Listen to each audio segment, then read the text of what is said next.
Сәлеметсіздер ме? Қазақ тілі сабағын бастаймыз. Бүгінгі жаңа тақырыбымыздың аты «Шайтан көл. Ғажайып құбылыс». Здравствуйте, ученики 5 классов. Начинаем урок казахского языка. Новая тема. Чудесное явление «Шайтан көл». Новые слова. Жаңа сөздермен танысайық. Тау басы, вершина горы.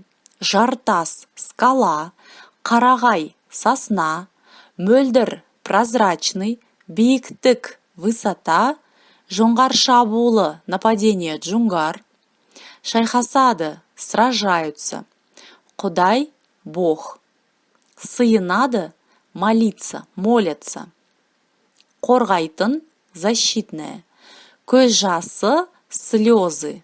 Оқулықтың 112-115 беттермен жұмыс жасаймыз. Ал енді оқулықтың 113 бетіндегі 3 тапсырмасын ашайық. Страница 113 в учебнике, 3 задание. Тыңда, прослушай, мәтінді оқы, прочитай текст. Міне қызық, вот интересно. Қазақстанда көл көп. В Казахстане есть много озер. Сол көлдердің ішіндегі ең кереметі Шайтан көл. Из них самое чудесное – это озеро Шайтан көл. Көл Бұғылы деген таудың басында жатыр. Озеро находится на вершине горы Бұғылы. Шайтан көлдің жағасында гранитті жартас пен қарағайлы орман бар. На берегах озера Шайтан көл есть гранитные скалы и сосновый бор. Көл 1200 метр биіктікте орналасқан. Озеро расположено на высоте 1200 метров. Көлдің ұзындығы 62, ені 40 метр. Длина озера 62, ширина 40 метров. Суы мөлдір, таза, вода прозрачная и чистая. Судың түбі тас, на дне камни. Көлді қош иісті қарағай орманы қоршаған.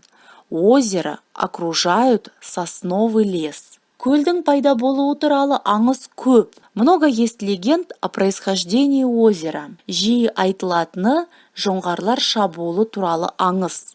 Часто рассказываемая легенда – это легенда о джунгарском нашествии или нападении. Қазақтар мен жоңғарлар шайхасады. В те времена казахи и джунгары сражались.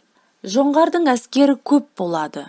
У джунгар было больше войска. Жоңғарлар казахтарды жеңе бастайды. Джунгары стали побеждать казахов. Сол кезде казах жігіттері құдайға сыйынып көмек сұрайды. Тогда казахские воины стали просить у Бога помощи. Құдай казахтарға көмектеседі.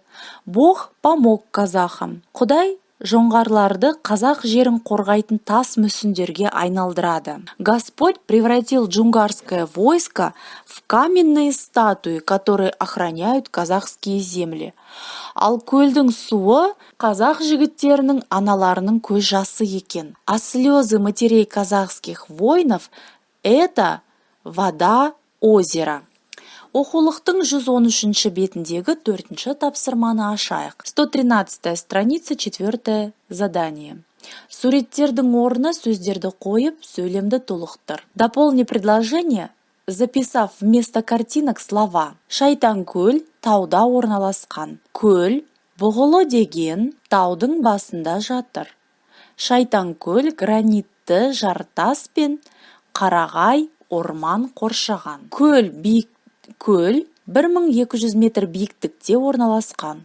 Көлдің ұзындығы 62 метр, ені 40 метр. Суы мөлдір таза, судың түбі тас. Осы тапсырманы дәптерімізге жазамыз, үй жұмыстарымызды WhatsApp желісі арқылы маған жібереміз. На этом у меня все, урок заканчивается.